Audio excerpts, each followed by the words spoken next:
Pensando aí no que nós temos hoje para ajudar essas pessoas que assistiram o programa a identificar o que são ansiosas, por onde elas começam? Elas vão a um psicólogo, um psiquiatra? Os dois. Aí eu vou explicar por quê. Tá. Na verdade, o psiquiatra ele tem uma ação no pico da crise da ansiedade, como no pico de qualquer emergência psiquiátrica, né? As pessoas não entendem isso. As pessoas pensam que a função do psiquiatra, que o psiquiatra tem uma função terapêutica de cura. Não tem. Ele tem uma função intervencionista para tirar a pessoa da crise. Então é só uma intervenção. É uma intervenção, não é um tratamento, né? Assim, não existe tratamento psiquiátrico. Não? Não. É intervenção. Você vai, ele te passa a medicação, você volta, ele muda a medicação e ele só vai mudando a medicação e mudando a medicação ou acrescentando remédio. Com todo o respeito, que eu mesmo procuro psiquiatra quando preciso, mas é preciso fazer essa diferença. Qual é o papel do psiquiatra? É intervir na crise. Sem o psiquiatra, você não tira ninguém de crise nenhuma.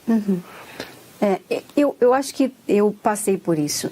Eu procurei o psiquiatra para uma questão de ansiedade, era pontual. E aí comecei a psicoterapia, fui entendendo e aí parei, ele foi tirando o medicamento. Então, para não ficar assim, não achar que eu estou desmerecendo o trabalho do psiquiatra. Sem o psiquiatra, você não tira alguém de uma crise, nem de ansiedade, nem de depressão, nem de pânico. Agora, tirar da crise não é resolver. E aí é onde entra o trabalho do terapeuta, porque não tem magia, não tem mágica, é um trabalho duro, sério, que leva de 6 meses a 2 anos em média, não é menos do que isso. Então não se resolve numa consulta de 20, 30, 40 minutos, nem com o psiquiatra e nem com o psicólogo, não é? Assim, se alguém promete que vai resolver, tem gente ganhando muito dinheiro, dizendo que vai resolver os problemas de ansiedade num mergulho de fim de semana. Gente, isso é picaretagem. Até porque você falou, né, Dr. Máspoli, no começo, que a ansiedade é quando nós não conseguimos enfrentar, lidar com algo, né? E às vezes isso está relacionado ao nosso passado, está relacionado a algo que a gente está vivendo agora, e que se a gente não conseguiu, significa que a gente precisa de ajuda, né? De alguém que nos ajude a olhar diferente. E voltando àquela estrutura do eixo HPA, quando a amígdala liga, ela sofre inclusive alterações estruturais. Ela aumenta de tamanho, né? Então não é... O que eu vou falar aqui não é uma crítica só à psiquiatria, mas à psicologia também, à psicoterapia também.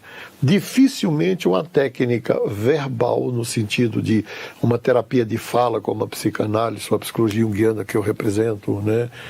Ou mesmo o TCC vai resolver.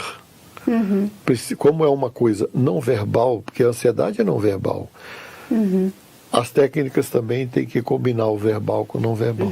Então fala com a gente, Dr. Máspoli, um pouco sobre a questão do medicamento e também sobre essas técnicas que você citou agora. Sim, então, primeiro, a crise de ansiedade, a crise generalizada de ansiedade, aquela que gera angústia, pânico, que gera medo, que o coração bate e soa frio, enfim, para a respiração, psiquiatra. Imediatamente, porque existe hoje uma série de remédios que são paliativos. Isso precisa ficar claro também. O que eu estou dizendo, eu tirei do site da Sociedade Brasileira de Psiquiatria. Então, não são minhas ideias. Né? Os benzodiazepínicos, por exemplo, alprazolam, clomazepam, bromazepam, diazepam, eles têm um efeito imediato, ajudam muito na crise, tiram da crise, mas cessou o efeito do remédio, volta. Cessou o efeito do remédio, volta. É tanto que, à medida que o tempo passa, eles vão aumentando a dose e isso afeta a memória, a cognição, enfim. Né? Então, primeiro ponto. Agora, se a gente quiser fazer o enfrentamento da ansiedade, né, a gente tem que pensar numa estrutura um pouco mais complexa.